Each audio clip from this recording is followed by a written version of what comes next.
पंचायत आज तक अयोध्या के इस खास कार्यक्रम में एक बार फिर से आप सभी का स्वागत है। आपके साथ मैं हूं चित्रा त्रिपाठी। महिलाओं के मन में क्या है, उत्तर प्रदेश की राजनीति में इस वक्त सबसे बड़ा सवाल है, क्योंकि महिलाएं यानी प्रदेश की आधी आबादी ये वो तय करती है कि यूपी के सिंहासन पर कौन होगा विराजमान, किसका होगा राज तिलक। चाहे 2014 देखें, 2017 देखें या फिर 2019, बीजेपी को प्रचंड बहुमत इसीलिए मिला क्योंकि उत्तर प्रदेश की महिलाओं ने लोकसभा और विधानसभा के चुनाव में भारतीय जनता पार्टी को जमकर वोट किया था। और वही स्थिति 2012 में समाजवादी पार्टी के लिए रही और 2007 में बहुजन समाज पार्टी के लिए रही। लेकिन इस बार तस्वीर क्या बदल जाएगी, क्योंकि कांग्रेस पार्टी जो 3 दशक से सत्ता से बाहर है, उसकी महासचिव प्रियंका गांधी ने इसी यूपी की जमीन पर एक बड़ा दांव चला है। उनकी ओर से प्रदेश की महिलाओं में 40% हिस्सेदारी देते हुए यह कहा गया है कि महिलाओं को 40% टिकट कांग्रेस पार्टी देगी और अगर वो आगे आती हैं, उनका परिवार मजबूत होगा, परिवार मजबूत होगा तो फिर प्रदेश मजबूत होगा। और इसी तर्ज पर कांग्रेस पार्टी की नेता आगे लगातार चल रही हैं। आज गोरखपुर में भी उनकी एक बड़ी रैली संपन्न हुई, लेकिन बड़ा सवाल यह है कि 3 दशक यानी कि 30 सालों से ज्यादा वक्त से बाहर रही कांग्रेस क्या महिलाओं को रिझाकर वोट हासिल कर पाएगी या स्थिति इस बार बदल जाएगी। कई ऐसे सवाल हैं जिनको लेकर हम चर्चा में आगे बढ़ेंगे। अयोध्या में श्री राम की पैड़ी पर इस वक्त हमारी मौजूदगी है, खास मेहमान जुड़ चुके हैं। जोरदार तालियों के साथ स्वागत कीजिए योगी सरकार में कद्दावर मंत्री स्वाति सिंह जी का। हमारे साथ डॉक्टर पूर्वी वर्मा हैं जो कि समाजवादी पार्टी की नेता हैं, आपका भी बहुत स्वागत है। सुचि विश्वास श्रीवास्तव कांग्रेस पार्टी की नेता हमारे साथ जुड़ चुकी हैं। हमारे साथ धर्मवीर चौधरी जी आपको दिखाई दे रहे हैं, बीएसपी के नेता मौजूद हैं। लेकिन सबसे पहले स्वाति सिंह जी, शुरुआत आपसे ही करते हुए, चूंकि महिलाओं पर कांग्रेस पार्टी ने एक बहुत बड़ा दांव चला है और 2017 का इलेक्शन हमें भूलना नहीं चाहिए। बीएसपी को लेकर स्वाति सिंह और उनके परिवार पर जिस तरह से हमले किए जा रहे थे, उसके बाद आपने फ्रंट फुट पर आकर मोर्चा संभाला था और आप वो महिला रही जो 2017 के पहले कभी राजनीति में नहीं थी, लेकिन चुनाव लड़ा, जीती, उसके बाद मंत्री बन गई। कांग्रेस पार्टी का ये दांव कैसा लगा आपको? मुझे लगता है कि अगर कांग्रेस टिकट देने से पहले ये निर्णय ले ले कि हम अपनी पार्टी में 40% महिलाओं के लिए जगह आरक्षित कर रहे हैं, तो मुझे लगता है वो बहुत बड़ा निर्णय होगा। पहले उन्हें वो निर्णय करना चाहिए। पार्टी के भीतर टिकट वाली बात आपको रास नहीं आई? मैंने कहा कि पहले वो पार्टी के भीतर करें, क्योंकि अभी इसी मन से माननीय मुख्यमंत्री जी ने इस बात को कहा कि क्यों नहीं कोई और अध्यक्ष बन जा रहा है, क्यों नहीं किसी और महिला को अध्यक्ष बना दे रहे हैं, क्यों परिवारवाद कर रहे हैं। भारतीय जनता पार्टी में और हमारी सरकार में किसी भी तरह से परिवारवाद नहीं है। लेकिन ये तो अच्छी बात है ना, अगर 40% महिलाओं की वो बात करती हैं, बढ़ चढ़कर महिलाएं चुनावी राजनीति में हिस्सा लेंगी, क्योंकि विधानसभा में आप खुद भी जानती हैं स्वाति जी, जब चारों तरफ पुरुष होते हैं, इक्का दुक्का महिलाएं ही नजर आती हैं वहां पर, आप जैसे लोग, तो इसका तो आपको दिल खोलकर स्वागत करना चाहिए। भारतीय जनता पार्टी में सिर्फ मैं जैसी मैं ही नहीं हूं, बहुत सारी हैं। और मैं जहां तक आप कांग्रेस की अगर आप बात कर रही हैं कि उन्होंने ये दाव फेंका है, पहले ही आपने बता दिया उन्होंने एक दाव फेंका है, यानी कहीं ना कहीं उनके बात में कोई भी यथार्थ नजर नहीं आ रहा है। और कैसे आप किसको टिकट देंगे जब आपकी पार्टी में महिलाओं का अस्तित्व ही नहीं है, तो टिकट आप किसे देंगे? पहले अपनी पार्टी में महिलाओं का अस्तित्व बनाइए, पहले अपनी पार्टी में 40% महिलाओं को लाइए, उसके बाद आप उन्हें टिकट दीजिएगा। जवाब दीजिए सुचि विश्वास जी, पार्टी में लेकर आएगी कांग्रेस 40% महिलाओं की हिस्सेदारी? देखिए, चुनाव से पहले स्वाति सिंह जी का जिस कारण से वो राजनीति में आई, मंत्री बनने के बाद वो स्वयं दिशाहीन और दिग्भ्रमित हैं।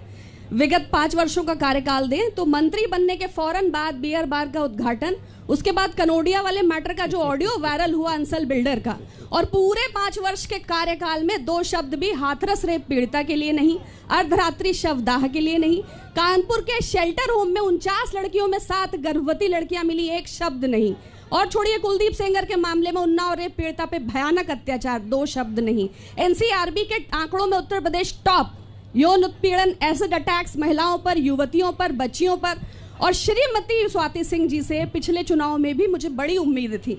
आधी आबादी की उम्मीदों को उन्होंने हतोत्साहित कर दिया। सिर्फ एक राजनीतिक दल के रबर स्टैंप के तौर पर विगत 5 वर्षों के कार्यकाल में मुझे उनकी एक भी उपलब्धि महिलाओं के हित में याद नहीं आ रही। देखिए, मैं बताना चाहूँगी, इन्होंने कहा कि बड़ा हतोत्साहित मैंने कर दिया। मुझे लगता है कि कांग्रेस में जितनी भी महिलाएं हैं या कांग्रेस के जितने भी नेता हैं, उन्हें कुछ सीखने समझने की आवश्यकता है। जहां तक आपने कानपुर की बात की, कानपुर में होम की बात की, मैं आपको बताना चाहूँगी कि जिन बच्चियों की आपने बात की, वैसे तो इस मंच, ये मंच ऐसा नहीं है जो उन बच्चियों की बात की जाए। वो बच्चियां जब होम में आई थी पॉक्सो कांड के अंतर्गत आई थी, और पॉक्सो कांड में कौन सी बच्चियां होती हैं आप उनकी जानकारी लीजिए, उसके बाद किसी बच्ची पर आप टिप्पणी करिएगा। कोई भी बच्ची हमारे होम में किसी भी तरीके से उसके साथ कुछ भी दुर्व्यवहार नहीं हुआ है। जहां तक आपने बात किया हाथरस कांड का, हमारी सरकार में माननीय मुख्यमंत्री जी किसी के लिए भी, किसी भी ऐसे दोषी व्यक्ति के लिए उसको अपने घर में छुपाते नहीं हैं, उसके ऊपर कार्रवाई सरकार करती है। यहाँ जगह जगह मंत्रियों को बोलने की आवश्यकता नहीं है। ये सरकार ऐसे लोगों के अगेंस्ट काम करती है। हर मंत्री को उठ के खड़ा होने की जरूरत नहीं है, पूरी सरकार ऐसे लोगों के अगेंस्ट खड़ी है। ये कांग्रेस में ऐसा होता होगा, आप बात कर रही हैं, मुझे शायद लगता है याद दिलाना पड़ेगा कि आपकी सरकार में कांड होता था। कांड सुनना चाहेंगी? अगर आप कांड सुनना चाहते हैं तो मैं आपको बता दूं कि जेसिका लाल कांड, मनु शर्मा किसके घर के बेटे थे, किसकी पार्टी से उनके पिता जुड़े हुए थे, ये बताना आप चाहेंगी? तंदूर कांड किसके कार्यकाल में हुआ था, ये आप बताना चाहेंगे? निर्भया कांड किसके कार्यकाल में हुआ था? आप क्या महिलाओं के अस्तित्व की बात करेंगे और आप क्या महिलाओं की सुरक्षा की बात करेंगी? और जहां तक प्रियंका गांधी की बात है, मैं कहती हूं 40% की बात कर रही हूं, उनके परिवार में उनको आरक्षण नहीं मिला। पहले पप्पू फेल हो गए, उसके बाद बेटी को सामने लाया गया। जवाब दीजिए सुचि विश्वास जी, उसके बाद में आ रही हूँ। देखिए, श्रीमती स्वाति सिंह के शब्दों का चयन बता रहा है कि उत्तेजना चरम पर है और हतोत्साह उनके चेहरे पर मुखर रूप से प्रतिबिंबित है। मुझे शब्दों की आवश्यकता नहीं, मैंने सिर्फ उन पर जो 2 आरोप लगाए उन्हें उसके क्लैरिफिकेशन की आवश्यकता थी। रेप के मामलों में नंबर 1 प्रदेश कौन सा है? एक सेकंड मैम, एक सेकंड। रेप के मामलों में नंबर 1 प्रदेश, क्योंकि देश को जानने का हक है। एनसीआरबी का डेटा क्या कहता है? आप लोगों में से किसी को जानकारी है? मैं इस पे एक बात आपसे कहना किसी को चाहूंगी। जानकर आपको सुचि विश्वास जी पता है? आपकी पार्टी कांग्रेस के पार्टी के शीर्ष नेतृत्व के लोग मोदी जी और योगी जी का जब विरोध करते हैं तो ये भी भूल जाते हैं कि हम देश का विरोध करने लगे। झारखंड में उन्होंने कहा था कि भारत बलात्कार की राजधानी है।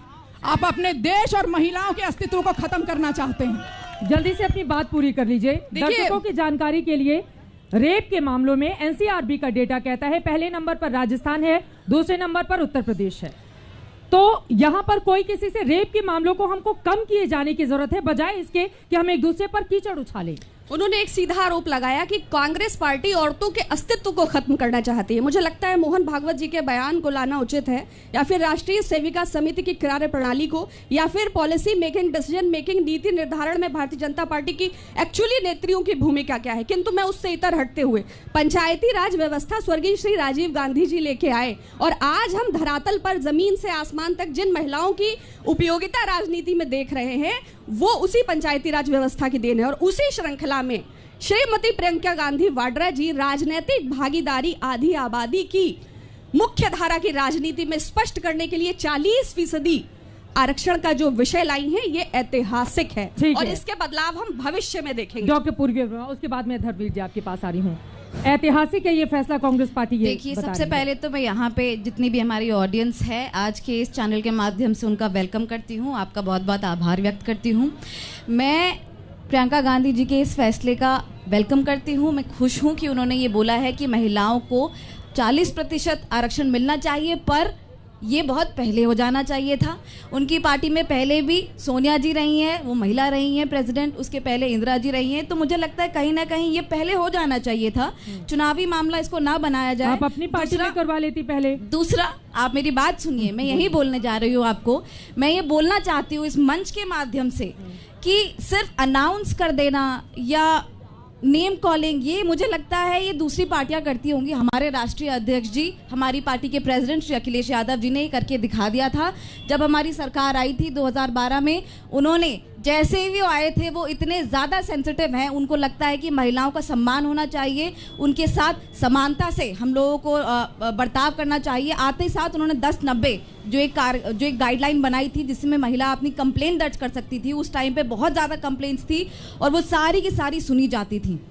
उन्होंने ही 108 एम्बुलेंस भी लगवाई कि अगर कोई गर्भवती महिला है और उस टाइम पे प्रसव में है और घर में कोई साधन नहीं है, तुरंत के तुरंत 10 मिनट के अंदर वो निशुल्क आएगी और महिला को लेके जाएगी। 102 भी उन्होंने किया, उन्होंने वजीफे भी दिलाए, उन्होंने कन्या विद्या धन भी दिया। वो सोचते हैं, बात इंटेंशन की होती है। आप जवाब दीजिएगा स्वाति सिंह जी, क्योंकि आपके ऊपर आरोप लगते रहे कि दरअसल बहुत सारे अखिलेश सरकार की योजनाओं का नाम बदल कर फिर ये सरकार आगे बढ़ी। लेकिन उसके पहले जी धर्मवीर चौधरी जी आपका रुख करते हुए, यहाँ पर तो महिलाओं को लेकर तमाम पार्टियां आगे बढ़ी हैं। आपकी खुद की मुख्यमंत्री रही हैं मायावती यहाँ पर, लेकिन अब की बार थोड़ा स्लो चलती हुई आपकी सरकार दिखाई दे रही है, ऐसा है क्या? नहीं, महिलाओं पर मुखर होकर उस तरह की आवाज जैसा समाजवादी पार्टी या फिर कांग्रेस पार्टी के हिस्से से सामने आती है, उसमें कम से कम विपक्षी दल के तौर पर मायावती जी पीछे दिखाई दे रही हैं, ऐसे आरोप लगते हैं। चित्रा जी, आदरणीय बहन कुमारी मायावती जी 136 करोड़ लोगों की और बहन बेटियों महिलाओं की स्वाभिमान, सम्मान, अस्मिता की प्रतीक हैं। उनको फोर्ब्स मैगजीन ने आयरन लेडी के खिताब से नवाजा और अमेरिका की मैगजीन ने वर्ल्ड की 100 महत्वपूर्ण हस्तियों में शामिल किया। तो बहन जी की कथनी और करनी में फर्क नहीं है। और ये जो मेरे बराबर में हमारी बहनें बैठी हैं, मंत्री जी बैठी हैं कांग्रेस और समाजवादी पार्टी की, मैं इनके बारे में चित्रा जी बता दूं कि इनकी कथनी और करनी में कितना फर्क है कि ये आरएसएस के लोग सुबह आपको लाठी डंडों के साथ में पार्कों पे कब्जा किए हुए मिलेंगे, उसमें एक भी बहन बेटी नहीं मिलेगी। ये राम की पूजा करेंगे लेकिन सीता जी को छोड़ देंगे। ये बीजेपी वालों का चाल चरित्र चेहरा है। कब्जा किए हैं, इस बात से दिक्कत है कि महिलाएं नहीं नजर आती हैं। नहीं, महिलाओं की भागीदारी नहीं है, इस बात से दिक्कत है। ये प्रोग्राम महिलाओं को लेकर के है। और हमारी बहन समाजवादी पार्टी की बोल रही थी, मुलायम सिंह जी ने कहा था कि बलात्कार के मामलों में लड़कों से गलती हो जाती है। ये कितना बड़ा ब्लंडर मिस्टेक है। और कांग्रेस की बहन हमारी बोल रही है, भूल गए थे आप, कांग्रेस की बहन हमारी बोल रही है। हाँ। चित्रा जी मुझे बोलने दीजिए। नहीं 2019 में भूल गए थे। कांग्रेस की बहन आपने उन्हीं के साथ चुनाव लड़ा था, 10 आपको आई, 5 उनको गई। मान्यवर काशीराम जी ने कहा था कि स्टेटमेंट में, मुझे उनका स्टेटमेंट याद है, इन दलितों, वंचितों, शोषितों के लिए अगर मुझे राक्षसों से भी हाथ मिलाना पड़े तो मैं मिलाऊंगा सत्ता प्राप्ति के लिए। यह मान्यवर साहब का स्टेटमेंट है। राक्षस इसीलिए हमने 3 बार इन मनुवादियों के साथ में हाथ मिलाया। ये राक्षस है, ये इस देश के लिए, प्रदेश के लिए राक्षस है। चुनाव में आप लोग बुआ भतीजा कर रहे थे, अब यहाँ पर बैठ के और मैं अभी कांग्रेस की हमारी बहन बैठी है, ये प्रियंका वाड्रा जी से कहें कि जहां इनकी राज्यों में सरकार है और 60 साल में इन्होंने 33% महिलाओं के आरक्षण को क्यों लागू नहीं किया, ये जवाब दें। बोलिए सुचित, ये जवाब दें। और आज प्रदेश में, देश में डबल इंजन की सरकार चल रही है। मैं माननीय मंत्री जी बैठी है, इनसे पूछना चाहता हूं कि 7 वर्षों में इन्होंने 33% आरक्षण के बिल को क्यों लोकसभा और राज्यसभा से पास करा के कानून ने बनाने का काम नहीं किया। जवाब ले लेते हैं। इनकी कथनी करनी में फर्क है। चित्रा जी सुनिए, अब जवाब सुन लीजिए। अरे सुनिए, अभी मेरी बात खत्म नहीं हुई है। जिस पैड़ी पे बैठे हैं ये 300 करोड़ रुपए आदरणीय बहन कुमारी मायावती जी ने अपनी सरकार में रिलीज किए थे, जो पत्थर आज बहन जी का लगा हुआ है, जो पत्थर यहाँ लगा हुआ है। और यहाँ काशीराम आवास योजना बनी हुई है, यहाँ काशीराम आवास योजना बनी हुई है, सही बयान नहीं, वहाँ पर जो है हमने 47,000 2 कमरे के मकान बना करके दिए। बैठिए। ये अंधभक्त बोल रहे हैं, ये अंधभक्त बोल रहे हैं। इन अंधभक्तों से मैं डरने वाला नहीं हूँ। हाथ कंगन को आरसी क्या और पढ़ा लिखा को फारसी क्या, ये पत्थर लगा हुआ है, ये पत्थर बोल रहे हैं, ये बहन जी के विकास के पत्थर बोल रहे हैं। ठीक है, पत्थर इन्होंने लगवाए जहाँ पर हम लोग बैठे हुए दावा कर रहे हैं, ये पत्थर बोल रहे हैं। ठीक है सर, जवाब सुन लीजिए। और आपकी कथनी करने में फर्क है, आराम से प्लीज।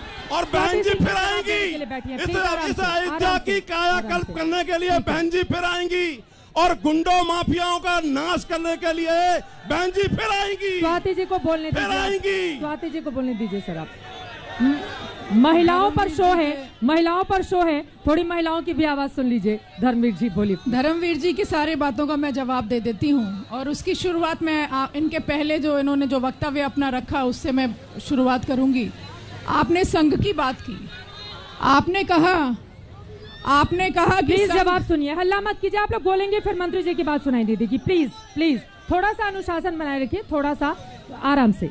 आपने कहा कि संघ के लोग सुबह सुबह डंडा लेके पार्क में चले जाते हैं। चले नहीं जाते, कब्जा करते हैं, अनऑथराइज कब्जा करते हैं। ये बगैर कागजों का संगठन है, ये रजिस्टर्ड संगठन नहीं है, ये भारत सरकार से मान्यता प्राप्त संगठन नहीं है। इस पर रोक लगनी चाहिए, इस पर रोक लगनी चाहिए। यही आपकी पार्टी का संस्कार है, रोक लगनी चाहिए।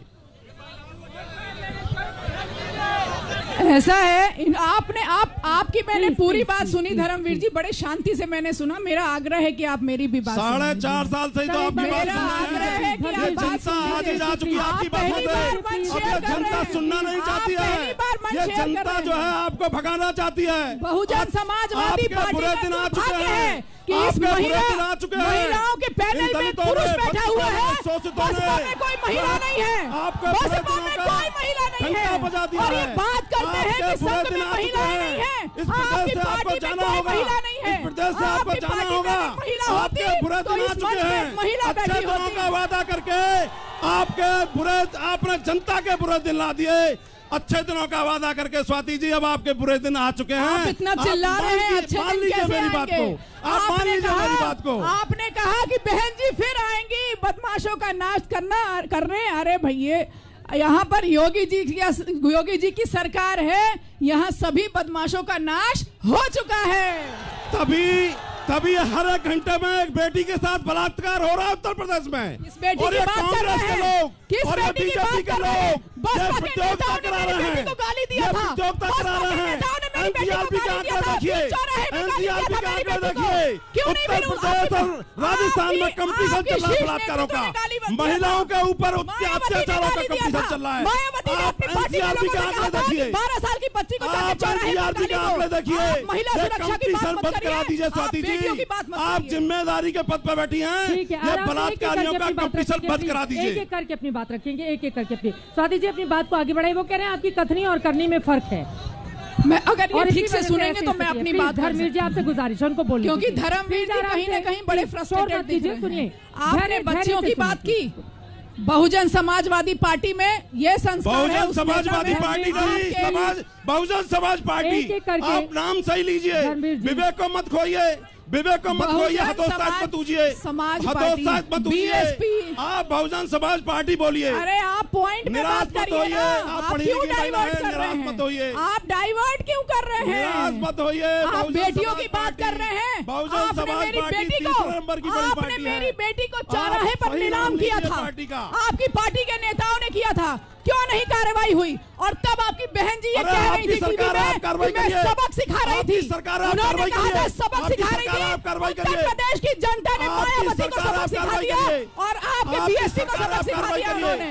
आपकी सरकार है, आप कार्रवाई करिए। डबल इंजन की सरकार है, कार्रवाई करिए। कार्रवाई हो रही है, आपको पता नहीं है? बदमाश जेल के पीछे होने चाहिए। अरे आपको पता नहीं है? बदमाश जेल की सलाखों के पीछे होने चाहिए। घर की कुर्की हो गई, इन्हें पता ही नहीं है। आपको पता ही नहीं है कि नसीमुद्दीन सिद्दीकी के घर की कुर्की हो गई। सो रहे थे क्या? कौन नसीमुद्दीन सिद्दीकी? भूल गए? कौन नसीमुद्दीन सिद्दीकी को भूल गए? वो लीड कर रहे थे। कौन नसीमुद्दीन सिद्दीकी? कौन नसीमुद्दीन आप भूल सिद्दीकी? गए? कौन? अभी वो कांग्रेस में है, आप भूल गए? ये 40% से ज्यादा जो सांसद दागी बलात्कारी घूम रहे हैं बीजेपी में, पहले इनको जेल में भेजिए आप। पहले 150 विधायक जो दागी घूम रहे हैं, बलात्कारी घूम रहे हैं, पहले उनको जेल में भेजिए आप। लोगों को भी बोलने का मौका देते हैं आराम से। आप नसीमुद्दीन सिद्दीकी को नहीं जानते हैं? नसीमुद्दीन सिद्दीकी कौन है? आप नहीं जानते हैं? आप बताइए कौन है? मैं तो जानती हूँ, मैं तो पूरा डिटेल दे सकती हूँ। कूड़े करकट को लेकर के मैं अपनी जुबान गंदी नहीं करना चाहता। वो आपके लिए कूड़ा करकट है। किसी कूड़े करकट को लेकर मैं अपनी जुबान गंदी नहीं करना चाहता। पहले तो दाहिना हाथ थे, अब कूड़ा करकट हो गए। पहले दाहिना हाथ थे, अब कूड़ा करकट को लेकर मैं अपनी जुबान गंदी नहीं करना चाहता। सोची जी, अब तो वो आपकी पार्टी में है, आपको तो पता होगा। आप जानती है ना नसीमुद्दीन सिद्दीकी को? आपका चैनल बुंदेलखंड से आते हैं, बांदा से, आपको तो पता ही होगा। चित्रा जी, आपका चैनल बहुत प्रतिष्ठित है, मिलियंस ऑफ व्यूअर्स हैं। उत्तर प्रदेश के महत्वपूर्ण चुनाव के महत्वपूर्ण विषयों को हम डिस्कस कर रहे हैं। मुझे लगता है कि उत्तेजना के चलते हमें विषय से नहीं हटना चाहिए। हमें किसान, नौजवान, रोजगार। नसीमुद्दीन सिद्दीकी के बारे में बताइए आप।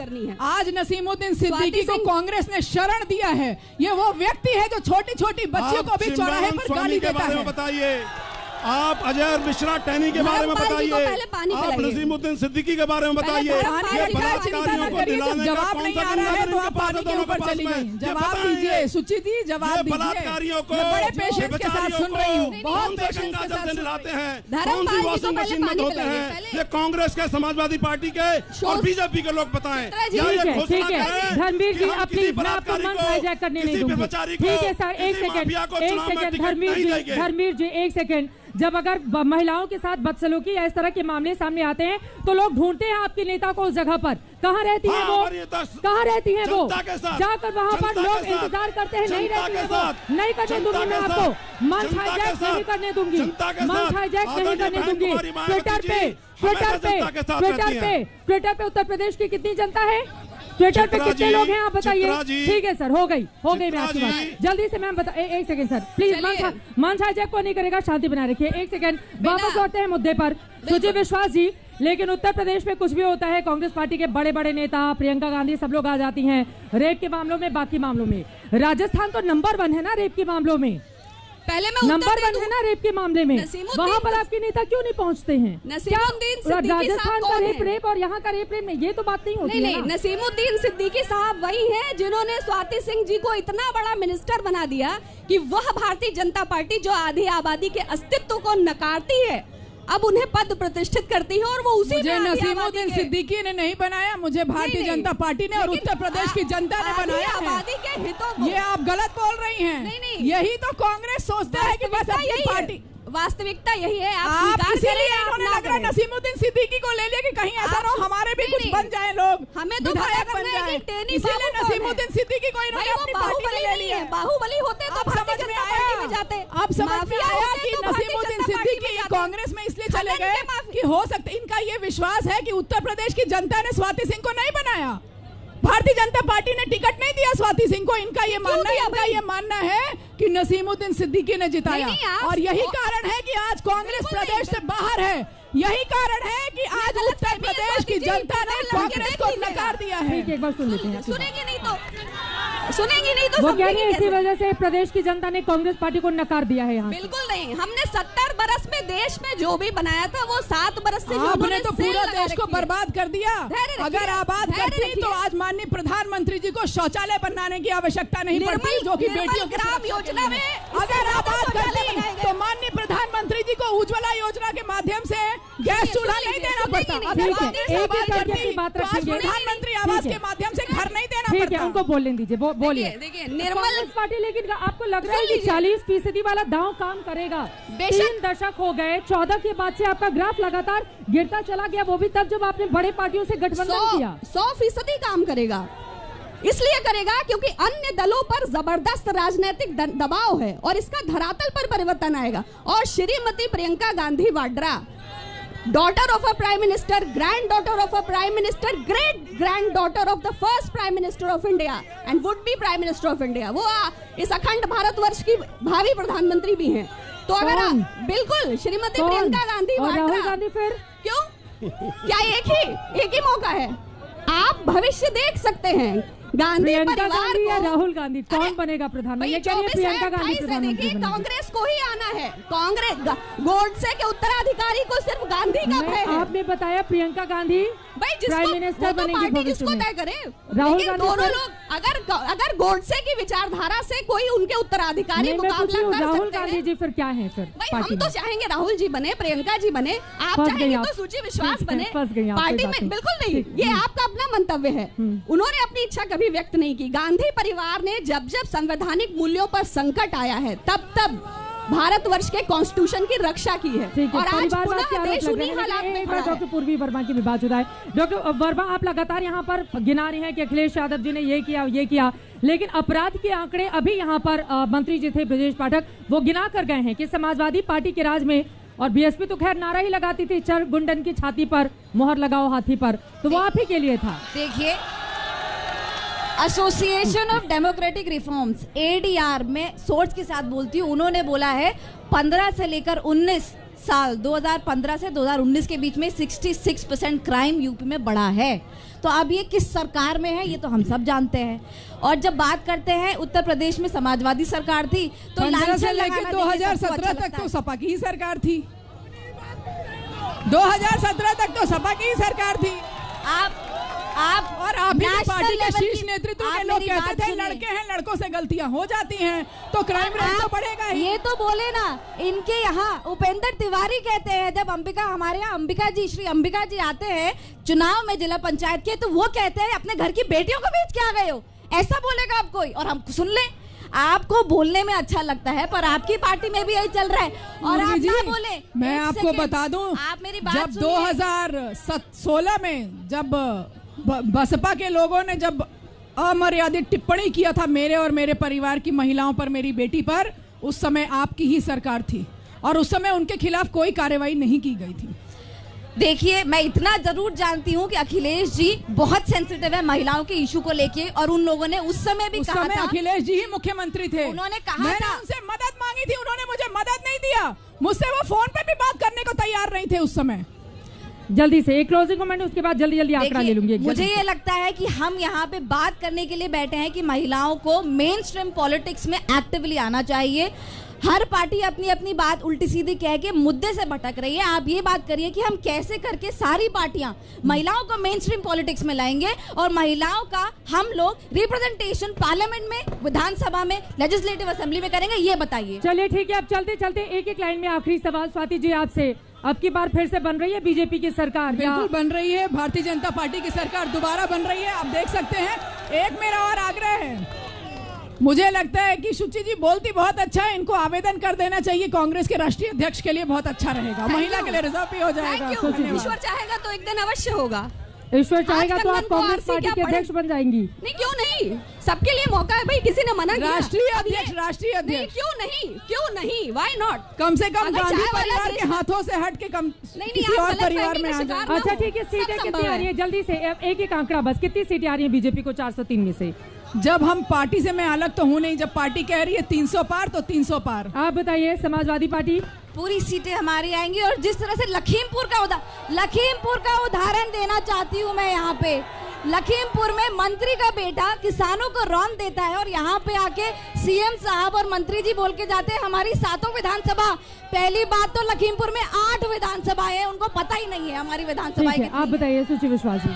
ये गिनती बताना तो भारतीय जनता पार्टी के बड़बोलेपन की निशानी है। ये तो बंगाल में भी बना रहे थे एंटी रोमियो स्क्वाड, आपके कहां बन गई बंगाल में? जनता ने योगी आदित्यनाथ जी को ठोको नीति, एनकाउंटर पॉलिसी को नकार दिया। जल्दी से कितनी योगी जी को उत्तर प्रदेश में एंटी रोमियो स्क्वाड इसलिए बनाना पड़ा क्योंकि सपा ने पूरा माहौल खराब कर रखा था। जनता के विषय को लेकर कांग्रेस आगे बढ़ेगी। आप बताइए धर्मवीर जी। ठीक है, एक कमेंट खत्म। ठीक है धर्मवीर। चित्रा जी, मैं माननीय मुख्यमंत्री जी को कोट करना चाहूंगा। उन्होंने अभी थोड़ी देर पहले इसी मंच पे कहा था कि हम 9 लाख दिए जलाएंगे। मैं आपके इस मंच से ये घोषणा करके जा रहा हूं कि हम 9 लाख गरीबों को 2 कमरे का मकान फ्री देंगे और वो गरीब उसमें दिया जलाएंगे। और कानून सरकार बनने कानून का राज लौट रहा है, बहन जी का राज लौट रहा है, बहुजन समाज पार्टी का राज लौट रहा है। हमें थोड़ा इंतजार करना होगा, लेकिन कुल मिलाकर उत्तर प्रदेश का ये जो चुनाव है वो काफी ज्यादा दिलचस्प होने जा रहा है। और 2007 के बाद हम सब ने देखा है कैसे प्रचंड बहुमत वाली ही सरकार बन रही है यूपी में। तो क्या इस बार एक बार फिर से किस पार्टी को जनता देगी मौका, इस पर रहेगी हम। भगवान श्री राम की नगरी अयोध्या से एक बार फिर से पंचायत आज तक के इस खास कार्यक्रम में आप सभी का स्वागत है। आपके साथ मैं हूं चित्रा त्रिपाठी। राम मंदिर क्या यूपी चुनाव 2022 में बनेगा मुद्दा? और 2022 के जरिए जो गृह मंत्री अमित शाह इसी उत्तर प्रदेश से कहकर गए हैं कि 2024 का चुनाव भी तय होगा, क्या बीजेपी को उसमें मिलेगी कामयाबी, या फिर कांग्रेस पार्टी, बीएसपी या फिर समाजवादी पार्टी में से कोई एक बाजी मार ले जाएगा? राम मंदिर को लेकर बहुत सारे सवाल हैं, क्योंकि तमाम विरोधी दलों के नेता भी भगवान श्री राम के दर्शन करने के लिए जब जब अयोध्या पहुंचते हैं तब बीजेपी वाले तुरंत मैदान में उतर जाते हैं उन पर कटाक्ष करने के लिए। ऐसे में अयोध्या सारी राजनीतिक पार्टियों के लिए इतनी ज्यादा महत्वपूर्ण क्यों हो गई है, और राम मंदिर के नाम पर क्या फिर से मिलेंगे वोट? तमाम ऐसे मुद्दे हैं जिसको लेकर हम चर्चा करेंगे। खास मेहमान इस वक्त अयोध्या में राम की पैड़ी पर हमारे इस कार्यक्रम का हिस्सा बन चुके हैं। आपका परिचय अपने मेहमानों से करवा देती हूं। मोहसिन रजा साहब हमारे साथ, यूपी सरकार में मंत्री, भारतीय जनता पार्टी के वरिष्ठ नेता जुड़ चुके हैं। आपका बहुत स्वागत है मोहसिन जी। हमारे साथ सुरेंद्र राजपूत जी जुड़ चुके हैं, आप कांग्रेस पार्टी के वरिष्ठ नेता हैं, आपका भी बहुत स्वागत है सर। और एमएच खान साहब, डॉक्टर एमएच खान जी इस वक्त हमारे साथ मौजूद हैं। आप बीएसपी का यहां पर पक्ष रखेंगे और यकीनन बीएसपी ने ब्राह्मणों का सम्मेलन करके अयोध्या से जो शंखनाद किया था उसके जरिए क्या 2007 वाला करिश्मा मायावती बहन जी दोहरा पाएंगी? लेकिन सबसे पहले शुरुआत आपसे ही करते हुए मोहसिन रजा साहब, अयोध्या के नाम पर राम मंदिर के नाम पर, चूंकि यहां से कुछ ही दूरी पर भव्य राम मंदिर के निर्माण का कार्य चल रहा है और आप लोगों का जैसा कि दावा है दिसंबर 2023 तक राम मंदिर में भगवान श्री राम विराजमान हो जाएंगे। वहां पर जाकर राम के नाम पर 2022 में मिलेंगे वोट बीजेपी को। देखिए, भारतीय जनता पार्टी हमारे लिए प्रभु श्री राम, हमेशा आस्था हमारी प्रभु श्री राम में है, हमारे आदर्श हैं और आज हम राम की पहड़ी पर बड़े गर्व से बैठे हैं कि यहाँ पर शिलान्यास हो चुका है और समाजवादी पार्टी का कोई यहाँ पर सदस्य नहीं है। तो ये भी अपने आप में ये बात हम बताना चाहते हैं, हम भूलेंगे नहीं कि एक दिन वो था जब इसी सरयू में हमारे तमाम राम भक्तों की लाशें तैर रही थीं। हम तब से संकल्पित थे कि हम मंदिर बनाकर ही मानेंगे और आज हम सिद्धि की तरफ जा रहे हैं। यह हमारी आस्था है, हमारा संकल्प था, हमारे लिए चुनावी एजेंडा नहीं है। ये हमारी धार्मिक नगरी है जिसको हम अयोध्या के नाम से जानते हैं। हो सकता है अभी कांग्रेस से आप बात करें तो कांग्रेस के लोग कहें ये फैजाबाद है। ये यहाँ पर ये फैजाबाद करना चाहते हैं अयोध्या की धार्मिक नगरी में, जहां हम सब करोड़ों करोड़ हिंदुस्तानियों की आस्था है। तो इनसे पूछिए जिन्होंने हलफनामा दिया सर्वोच्च न्यायालय में, ये प्रभु श्री राम पर प्रश्न चिन्ह लगाते थे कि काल्पनिक है कि नहीं है, तो ऐसे लोग भी आज आएंगे। लेकिन हमारे लिए विकास, राष्ट्र और राष्ट्र के 130 करोड़ लोग जिनको लेकर हम अपनी सांस्कृतिक धरोहरों को बचाते हुए देश को आगे बढ़ाने का काम कर रहे हैं, तो भारतीय जनता पार्टी भारत के लिए समर्पित है। हम किसी परिवार के लिए समर्पित लोग नहीं है, भारत की 130 करोड़ जनता के लिए। सुरेंद्र राजपूत जी ये कह रहे हैं कि राम के नाम पर नहीं, विकास के काम पर हमें वोट मिलेंगे और राम हमारे आराध्य हैं, उनको हम वोट के लिए, राजनीति के लिए इस्तेमाल नहीं करना चाहते। लेकिन कांग्रेस पार्टी फैज को आबाद करना चाहती है फैजाबाद के जरिए। क्या है इस पर जवाब आपका? देखिए, सच बात यह है कि ये लोग सिर्फ राम के नाम पर वोट लेने वाले लोग हैं। धर्म से, आस्था से इनका कोई लेना देना नहीं है, सिर्फ खिलवाड़ करते हैं। आपके सामने है कि जब कण कण में व्यापे हैं राम और मत फैलाओ दंगा लेकर उनका नाम। आप एक छोटी सी बात बताइए ना कि राम की बात कर रहे हैं, हम सब राम की बात कर रहे हैं, सुप्रीम कोर्ट के आदेश के बाद राम का मंदिर बन रहा है। राम के बच्चों की भी तो बात कर लीजिए, 70 लाख रोजगारों की भी तो बात कर लीजिए। राम के बच्चे वो किसान नहीं है क्या जो 11 महीने से सड़क पर बैठे हुए? राम के बच्चे वो महिला नहीं थी, हाथरस की बच्ची नहीं थी क्या जिसको पेट्रोल डीजल पता नहीं किस किस चीज से जला दिया गया? राम की बच्ची वो लखीमपुर की नहीं थी क्या जिसका चीरहरण कर रहे थे? राम के बच्चे वो किसान नहीं थे क्या जिनको थार की मार से कुचल दिया गया? राम के बच्चे वो 3 महिलाएं नहीं थी जो किसान आंदोलन में ट्रक से कुचल दी गई है? राम के बच्चों का भी काम कीजिए, रोजगार दीजिए। राम तो मेरे कण कण में है, मेरे मन मन में है। और इसी राम पैड़ी की जिसकी बात कर रहे हैं, जिस अयोध्या की बात कर रहे हैं, मैं आपको बताऊं कि इसी राम पैड़ी का अगर किसी ने राम पैड़ी बनाई है तो कांग्रेस पार्टी ने 80 से 89 के बीच में श्री निर्मल खत्री जी के नेतृत्व। देखिए, मैं इनकी बात बता दीजिए क्यों मुस्कुरा रहे हैं आप इतना ज्यादा? अगर ये हंसना चाहते हैं तो हंसे। ऐतिहासिक तथ्यों को और सत्यों को बदला नहीं जा सकता। यहां पर जितने लोग बैठे हुए हैं, जो लोग जानते हैं इस बात को, जो लोग अयोध्या को जानते हैं, वो जानते हैं कि इस राम की पैड़ी का निर्माण कांग्रेस ने कराया। वो जानते हैं सरजू के तीनों पुलों का, चाहे वो क्या नाम पक्का पुल पहले वाला पुराना हो, नया हो, और चाहे वो रेलवे का पुल हो, वो कांग्रेस ने कराया। वो जानते हैं कि इस पूरी राम की पैड़ी पर जो लिफ्ट इरिगेशन कराई वो कांग्रेस ने कराई।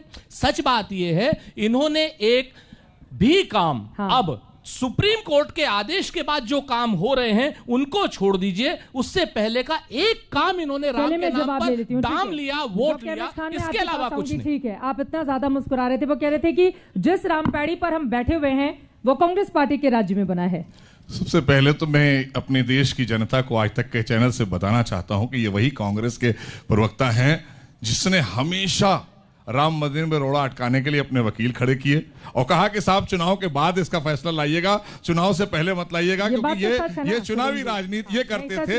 हमारी आस्था पर पूरी तरीके से 130 करोड़ लोगों की आस्था पर चोट अगर कोई करता था, आप झूठ बोल रहे हैं। ये ना राम में विश्वास रखते हैं ना इनकी आस्था है। अगर आस्था होती तो ये राम पैड़ी के पहले या पहुंच जाते वहां शिलान्यास के दौरान। इन्होंने शिलान्यास से भी अपने को इसलिए दूर रखा क्योंकि इन्हें तुष्टीकरण की राजनीति करनी है। हमें प्रभु श्री राम के बार बार दर्शन करने हैं, 1000 बार करने हैं और उन लोगों को समर्पित करना है राम मंदिर बनाकर जिन्होंने बलिदान दिया था इस मंदिर के बनाने के लिए। हम संकल्पित लोग हैं। और देश की जहां तक बात की तो विकास आज आदरणीय मोदी जी के नेतृत्व में अभूतपूर्व विकास हुआ है 7 वर्षों के अंदर, जो कभी 60 वर्षों में नहीं हुआ था। कांग्रेस एक शौचालय तो दे न सकी देश के लोगों को, ये विकास की बात करेंगे। को एकजुट करने में 2007 की तरफ फिर से मायावती जी बहन जी लगी हुई हैं। कामयाबी मिलेगी। यहाँ पर बड़ा सम्मेलन आप लोगों की ओर से भी किया गया था, तो अयोध्या आप सबको याद आने लगी है चुनाव के पहले। एमएस खान साहब। नहीं, देखिए मैं शुरू करूंगा तब से, हाँ। जब सुप्रीम कोर्ट में श्री राम जन्मभूमि का मुकदमा चल रहा था, मैं यहीं 1 हफ्ता तक रहा, कार्यशाला में रहा और लोगों से मिलता रहा, बात करता रहा। जब सुप्रीम कोर्ट का फैसला आया, सुप्रीम कोर्ट ने साफ साफ कहा यह तथ्य है, सही है, आप भी जांच सकती हैं। सुप्रीम कोर्ट ने कहा कि हिंदू पक्ष के पास कोई साक्ष्य नहीं है, मुस्लिम पक्ष के पास भी कोई साक्ष्य नहीं है। इसलिए मैं अपने पास जो मेरे पास धारा है 142 धारा के अंतर्गत मैं राम जन्मभूमि बनाने के लिए इतना एकड़ जमीन देता हूं और मस्जिद बनाने के लिए भगवान राम के यहाँ पर उनका जन्म हुआ था, इसके लिए साक्षी की जरूरत है। नहीं, वो सुप्रीम कोर्ट कह रहा है ना, हम थोड़े कह रहे हैं। हाँ, सुप्रीम कोर्ट ने कहा कि राम जी का जन्म यहाँ पर नहीं हुआ था। नहीं, आप जन्मभूमि की बात मैं कर रहा हूँ। देखिए आप बात को घुमाइए नहीं, मैं तो सीधा एक बार उनकी बात हो जाए। मेरी बात सुन लीजिए। राम जन्मभूमि का जो मुकदमा चल रहा था उसमें सुप्रीम कोर्ट ने कहा ये कि उस जमीन का साक्ष्य आपके पास भी नहीं है न मुस्लिम पक्ष के पास है। 142 धारा के अंतर्गत हम ये फैसला सुना रहे हैं और फैसला सुनाने वाले 5 जज थे उसमें, उसमें एक मुसलमान जज भी थे।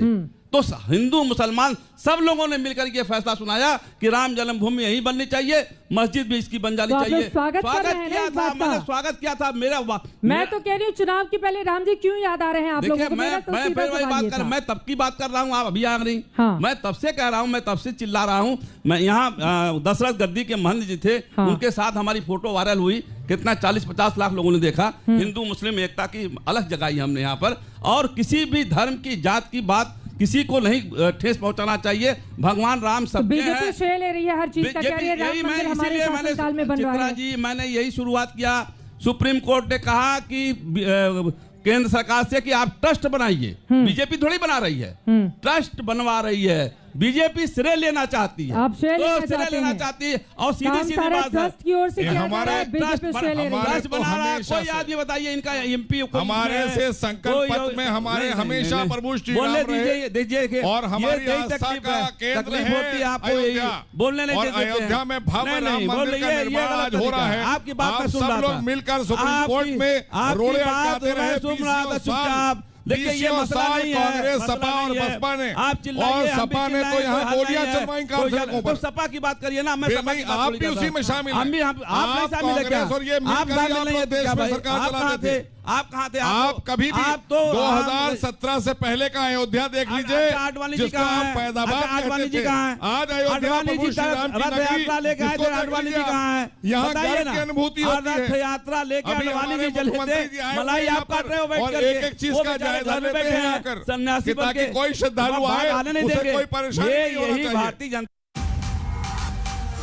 आज तक बेमिसाल 20 साल पावर्ड बाय ईबिक्स कैश, हर खुशी के लिए काफी है।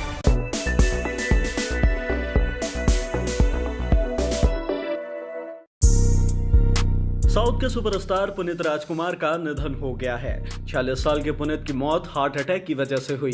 पुनीत की मौत के बाद से एक बार फिर कम उम्र के लोगों में हार्ट अटैक के बढ़ते मामलों पर चिंता जताई जा रही है। बता दें कि इससे पहले 40 साल के टीवी एक्टर सिद्धार्थ शुक्ला की भी हार्ट अटैक से ही मौत हुई थी। युवाओं में हार्ट अटैक के बढ़ते मामलों के पीछे एक्सपर्ट्स कई वजह मानते हैं। आइए जानते हैं। सिगरेट और शराब। आजकल ज्यादातर युवा 18 से 25 साल की उम्र में ही धूम्रपान और अल्कोहल का सेवन करना शुरू कर देते हैं। डॉक्टरों की माने तो युवाओं की आदत उन्हें कार्डियोवैस्कुलर डिजीज का शिकार बना रही है। Junk food. आज की ज्यादातर युवा पीढ़ी अपनी भूख मिटाने के लिए घर के खाने की जगह जंक फूड पर निर्भर रहती है, जिसकी वजह से शरीर में कैलोरी की मात्रा बढ़ जाती है, जिसका बुरा असर सीधा दिल पर पड़ता है। Work pressure. बिजी लाइफस्टाइल और भागदौड़ के चलते युवा आजकल अपनी डाइट को अनदेखा कर रहे हैं और भूख लगने पर वो बाहर मिलने वाले जंक फूड पर निर्भर रहते हैं। लगातार घंटों काम करने और जंक फूड के सेवन का सीधा असर ब्लड वेसल्स पर पड़ता है। यही वजह है कि कम उम्र में ही आजकल युवा ब्लड प्रेशर का शिकार बनते जा रहे हैं। तनाव। काम की वजह से आजकल युवा मानसिक तौर पर बहुत परेशान रहते हैं। ज्यादातर तनाव सेहत के लिए बहुत हानिकारक है। एंजाइटी डिसऑर्डर की वजह से स्ट्रेस हार्मोन कार्टिसोल भी बढ़ जाता है, जिसकी वजह से हार्ट अटैक की संभावना बहुत ज्यादा बढ़ जाती है। फिट दिखने की चाहत।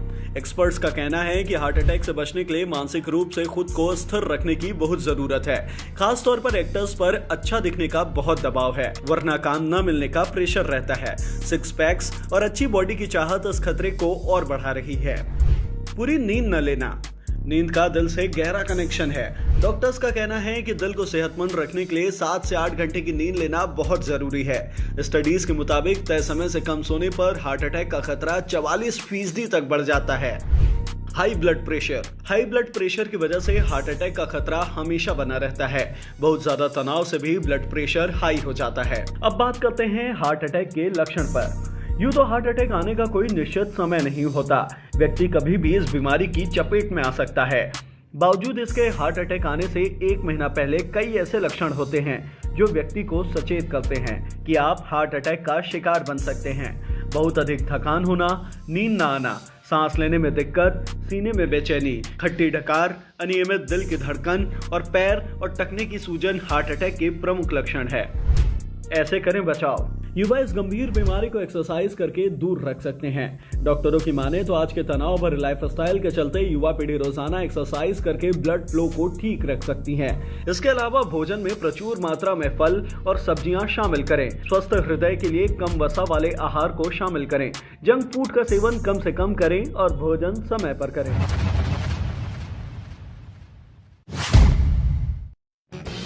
एस श्री संत एक बार फिर सुर्खियों में है। हाल ही में उन्होंने अपने इंस्टाग्राम अकाउंट पर कुछ तस्वीरें शेयर की, जिसमें वह पूर्व भारतीय क्रिकेटर हरभजन सिंह के साथ नजर आ रहे हैं।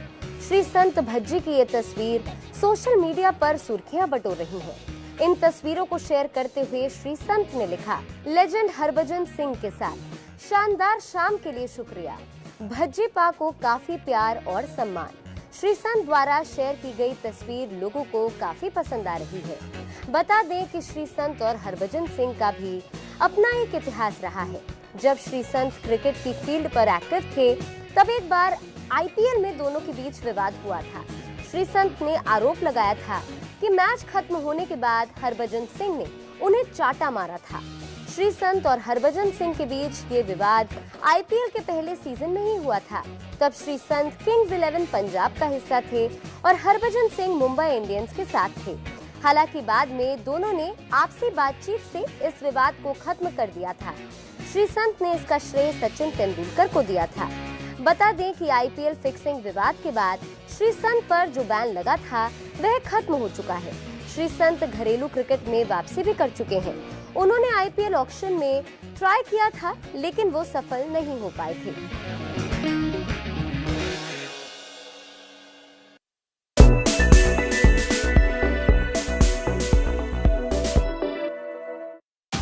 आज तक के बेमिसाल 20 साल और एक नया अंदाज।